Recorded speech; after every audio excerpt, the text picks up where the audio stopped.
साथियों, हमारे देश में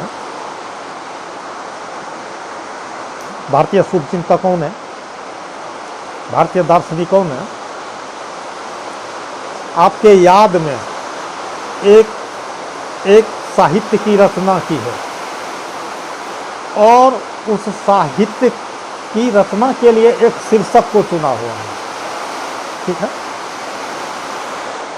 और तमाम दुनिया के मानचित्र को खींच करके एक माध्यम बना के, जैसे रामायण लिखी, श्री राम को नायक बनाया,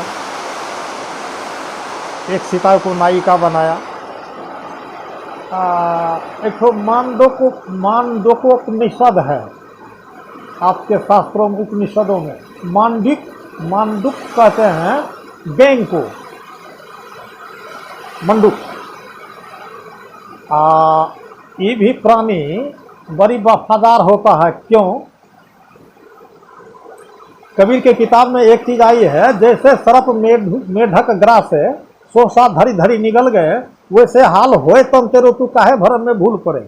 तो मेरे भी जीवन में एक शिक्षा देता है गैंग। क्या शिक्षा देता है कि जैसे अल्प जीवन में, अल्प जिंदगानी में हम लोग लोभ और लालच के बस में पड़ करके हमारे सर पर एक मजबूरियां है। वो कैसी मजबूरियां है?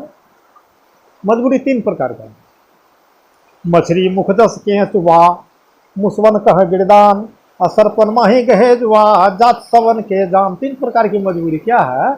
तो मछली की मजबूरी है लालच।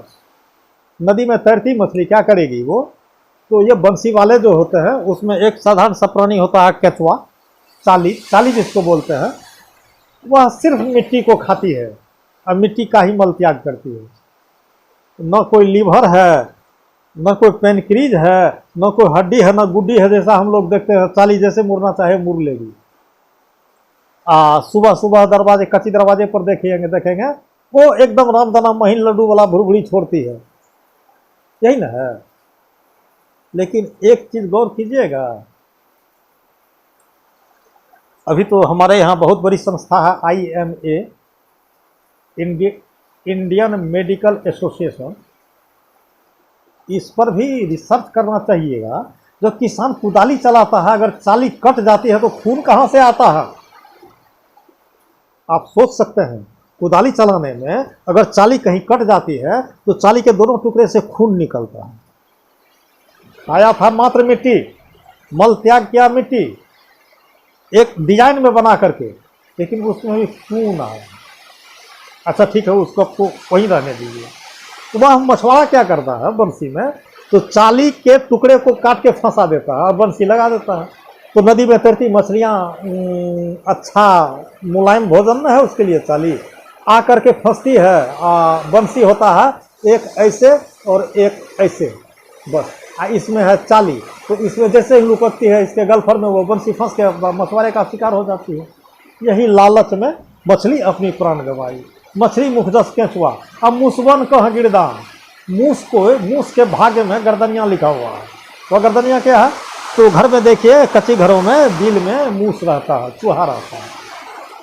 तो चूहा अपने चारा के रिसर्च में निकलता है। जैसे ही झांकता है, एक तक ध्यान में बैठी हुई बिल्ली तो वहां से इस एम से कूदती है कि उसके गर्दने को धर के दबा देती है, वो लेके भाग जाती है।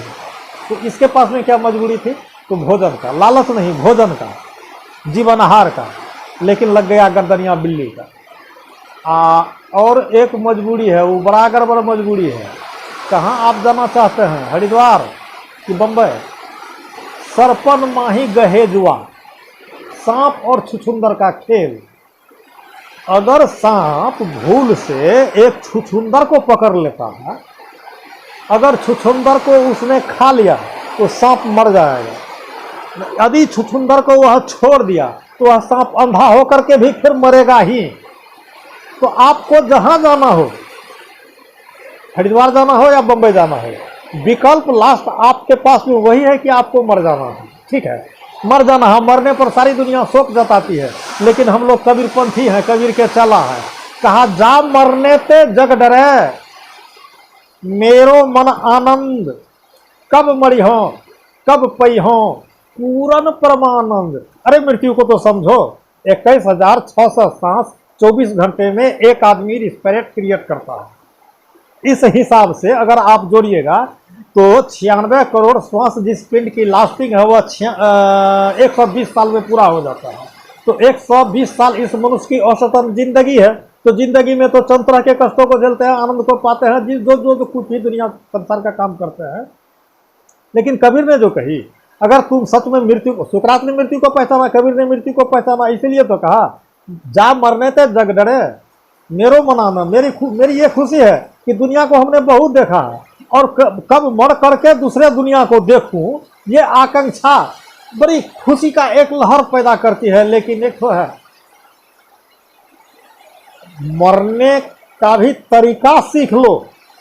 मरने वाला हॉस्पिटल अभी तक खुला है, आपको मैं हॉस्पिटल का नाम बता रहा हूं। चले जाइए सुकरात के पास, चले जाइए सिगमंड फ्राइड के पास। एक बहुत बड़े किस पैरेलल के डॉक्टर रहे जो हम लोग सपनाते हैं, उनका भी इलाज बहुत बेस्ट इलाज था। क्या था? Talk to cure. आप अपनी बीमारी बोलो और वो आपको सिखाएगा, बोलो हम ठीक हो रहे हैं, हम ठीक हो रहे हैं, हम ठीक हो रहे हैं। और 1 महीना में ठीक करते थे। सिगमंड फ्राइड जो इतिहास में नाम है, एशिया महादेश में नाम है, एशिया नहीं वर्ल्ड में नाम है सिगमंड फ्राइड का। अच्छा आइए, हम कहना ये चाहे थे कि वह साइकोलॉजिकल ट्रीटमेंट करके लोगों को स्वस्थ करते थे।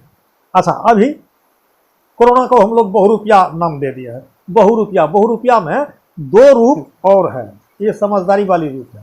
क्या? तो फेयर एंड एंजाइटी, डर और चिंता। एक लड़का पुलिस में बहाली होने के लिए गया तो 6 फीट की दूरी को कूद नहीं पाया, फेल हो गया, चला आया घर। यदि उस लड़के को पीछे से एक सांप खदेड़े तो 6 नहीं 9 फीट कूद के भाग के प्राण बचाएगा।